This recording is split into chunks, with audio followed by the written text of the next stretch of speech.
సంపూర్ణ సామాజిక న్యాయం ప్రజాదరణే గీటురాయిగా 8 శాసన స్థానాలను ఒక లోక్సభ స్థానానికి పార్టీ సమన్వయకర్తలను నియమిస్తూ వైఎస్ఆర్సీపీ అధ్యక్షుడు ముఖ్యమంత్రి వైఎస్ జగన్ 4వ జాబితాను ఖరారు చేశారు. నిరంతరం ప్రజల మధ్య ఉంటూ సమస్యలను ఎప్పటికప్పుడు పరిష్కరిస్తూ ప్రభుత్వ కార్యక్రమాలను ముందుకు తీసుకువెళ్లి ప్రజల మన్ననలు అందుకున్న పెద్దలకు పెద్దపీట వేశారు. సామాజిక న్యాయంలో మరో 2 అడుగులు ముందుకు వేశారు.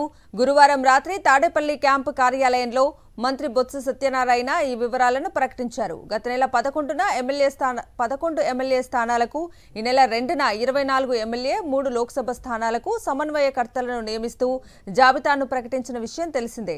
అలాగే ఈ నెల 11న విడుదల చేసిన 3వ జాబితాలో 15 శాసనసభ 6 లోక్సభ స్థానాలకు సమన్వయకర్తలను ప్రకటించారు.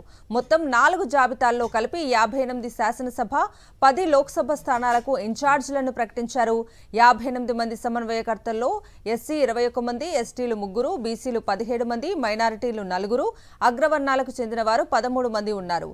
10 ఎంపీ స్థానాల్లో బీసీలు 6, ఎస్సీలు 2, ఎస్టీ 1, అగ్రవర్ణాలు 1 ఉన్నారు.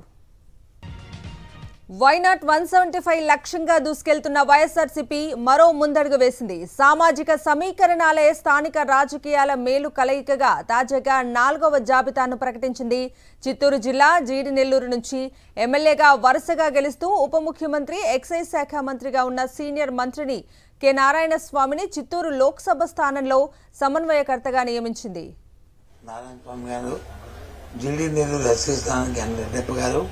సింగమల్ల ఎస్సీ నియోజకవర్గానికి వీరాంజనేయులు గారు, నందికొట్కూరు ఎస్సీ నియోజకవర్గానికి డాక్టర్ సుధీర్ గారు, తిరువురు ఎస్సీ నియోజకవర్గం నల్లగట్ల స్వామిదాస్ గారు, మడకసర ఎస్సీ నియోజకవర్గం గేర లక్కప్ప గారు, కొవ్వూరు ఎస్సీ నియోజకవర్గానికి తలారి వెంకటరావు గారు, గోపాలపురం ఎస్సీ తానేటి మనిషి గారు, కనగిరి నియోజకవర్గానికి దద్దాల నారాయణ గారిని పార్టీ ఇన్ఛార్జ్ అసెంబ్లీ స్థాన నియోజకవర్గ ఇన్ఛార్జీలుగా మరి పార్టీ అధ్యక్షుడు జగన్మోహన్ గారు నియమించిన విషయాన్ని తమ ద్వారా తెలియజేస్తున్నాం.